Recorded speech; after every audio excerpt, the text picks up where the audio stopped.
नमस्कार दोस्तों, श्री गणेशाय नमः। स्वागत है आप सभी का हमारे चैनल पर। दोस्तों, आज मैं आप लोगों के समक्ष कृष्ण पिंडल संकष्टी चतुर्थी व्रत कथा लेकर उपस्थित हुई हूँ।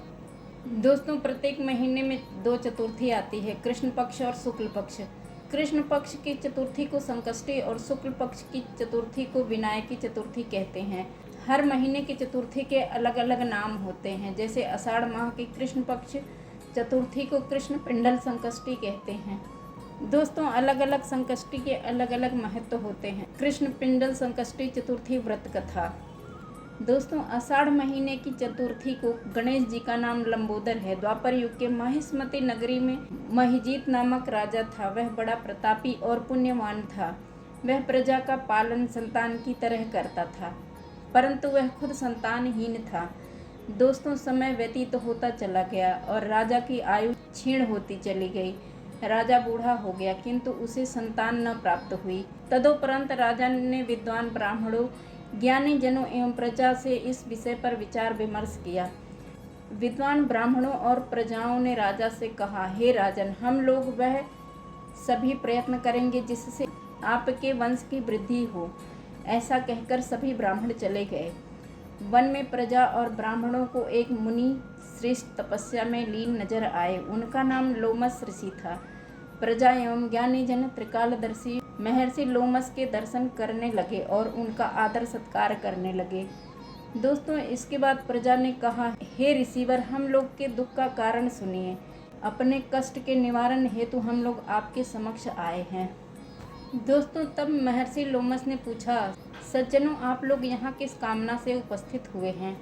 प्रजाजनों ने उत्तर दिया, हे मुनिवर, हम महिष्मती नगरी के निवासी हैं। हमारे राजा का नाम महिजीत है। वह राजा प्रजा पालक है, परंतु ऐसे उत्तम राजा को आज तक संतान प्राप्ति नहीं हुई है। हे महर्षि, आप कोई ऐसी युक्ति बताइए जिससे राजा को संतान की प्राप्ति हो। दोस्तों, प्रजा की बात सुनकर महर्षि लोमस ने कहा, हे प्रजाजन, आप लोग ध्यानपूर्वक सुनो। मैं संकट नाशन व्रत का वर्णन कर रहा हूँ। यह व्रत निसंतान को संतान और निर्धनों को धन प्रदान करता है। आषाढ़ पक्ष चतुर्थी को एक दंत गजानन नामक गणेश जी की पूजा करें। पूर्वोक्त विधि से राजा व्रत करके श्रद्धा पूर्वक ब्राह्मण को भोजन कराए और उन्हें वस्त्र दान करे। गणेश जी की कृपा से उन्हें अवश्य ही पुत्र रत्न की प्राप्ति होगी।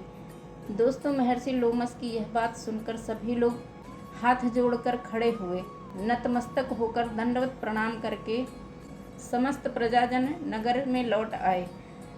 दोस्तों, प्रजाजनों ने वन में घटित सभी घटनाओं का वर्णन राजा के समक्ष किया। प्रजाजनों की बात सुनकर राजा बहुत ही प्रसन्न हुए तथा उन्होंने श्रद्धा पूर्वक विधिवत गणेश चतुर्थी का व्रत करके ब्राह्मणों को भोजन, वस्त्र आदि का दान दिया। बाद में रानी सुदक्षिणा को गणेश जी की कृपा से सुंदर एवं सुलक्षण पुत्र प्राप्त हुआ। दोस्तों, इस व्रत का ऐसा ही दिव्य प्रभाव है। जो व्यक्ति इस व्रत को श्रद्धा पूर्वक करता है वह समस्त प्रकार के सांसारिक सुखों को भोगता है। श्री गणेश जी की कृपा से आपके समस्त कार्य पूरे होंगे।